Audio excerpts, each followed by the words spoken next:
السلام عليكم، عاملين ايه؟ في الفيديو ده هحاول اتكلم معاكم عن مطار سفنكس وعن الطيران الرخيص اللي هو ويز اير وايزي جيت اللي موجود دلوقتي في مطار الجيزه او مطار سفنكس الدولي. في ناس كتير هتبقى عايزه تعرف اكتر عن مطار سفنكس، الناس اللي هتسافر لمطار سفنكس او هتسافر من مطار سفنكس لاوروبا. وعشان برضو تبقى عارفين مطار سفنكس الدولي فيه طيران رخيص جدا، او يعتبر هو ارخص مطار فيه طيارات بتسافر من مصر لاوروبا او العكس بفلوس قليله جدا، وطيران اقتصادي جدا. ومعظم الطيران اللي موجود هناك هو ويز اير وايزي جيت. في شركات تانية موجودة بتروح دول الخليج بس ما اعرفش الصراحة اساميها ايه. ولو هتقارن الاسعار ما بين ويز اير وايزي جيت باي طيران تاني هتلاقي في فرق كبير جدا. فعلشان ننجز ونخش في الموضوع على طول، فخلينا اقول لكم الاول عن طيران ويز اير وايزي جيت بيبقى عامل ازاي لو انت اول مره تسافر معاهم. فويز اير وايزي جيت الطيارات بتاعتهم صغيره مش كبيره زي الشركات التانية. ثانيا مفيش شاشات قدامك، فلو انت هتسافر معاهم خلي معاك على التليفون شويه افلام او مسلسلات انك انت تسلي نفسك وانت على الطياره. كمان ساعات هم بيوصلوا بدري جدا،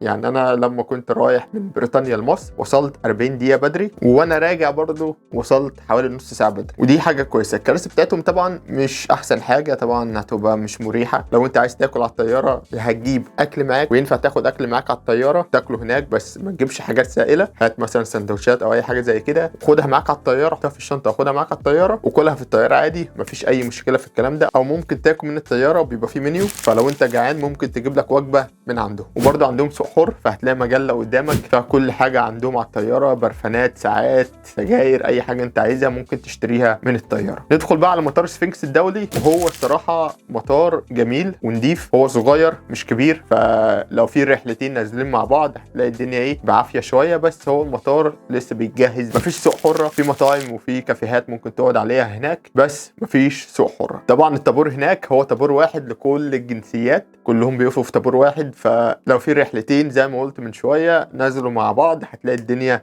زحمه شويه. والمطار جميل، وتصميم المطار جميل على التصميم الفرعوني. ممكن تطلع بره لو انت مفيش حد هيجي ياخدك ومثلا رايح على القاهرة، ممكن تطلب اوبر. انا طلبت من برنامج اسمه ان درايف، جاء حد اخدني من المطار وداني المكان اللي انا كنت قاعد فيه في القاهرة. فعلشان هم بيجي ياخدوك من المطار فهتلاقي الدنيا غالية. والناس اللي هناك السواقين اللي بتيجي تقول لك لو عايز عربية بتاع، بيقولوا لك ارقام فلكيه 800 و1000 وحاجات يعني متخلفه جدا. فهتجيب مثلا اوبر او كريم، او تتفق مع شركه ليموزين تيجي تاخدك من المطار، او لو في حد صاحبك يعرف يجي ياخدك يا ريت. فانا جبت اوبر يجي ياخدني يوديني الشقه اللي انا كنت قاعد فيها في القاهره. لو ما فيش حد يجي ياخدك ما تقلقش من الحته دي، في اوبر وكريم. حاول بس ان انت يبقى معاك نت. فلو انت عايش في بريطانيا نصيحتي ليك ان انت تجيب خط فوكسي وتعمل عليه باقه نت اللي انت تقدر تستخدمها في مصر. والباقه تقريبا هتكلفك حوالي 15 باوند، هتاخد رصيد حوالي 100 دقيقه تقريبا او اكتر من دقيقه ترن على اي حد في مصر، وهتاخد برضه نت كويس لمده اسبوع. فلو عجبك الفيديو ما تنساش تسيب لايك وتشترك في القناه، وان شاء الله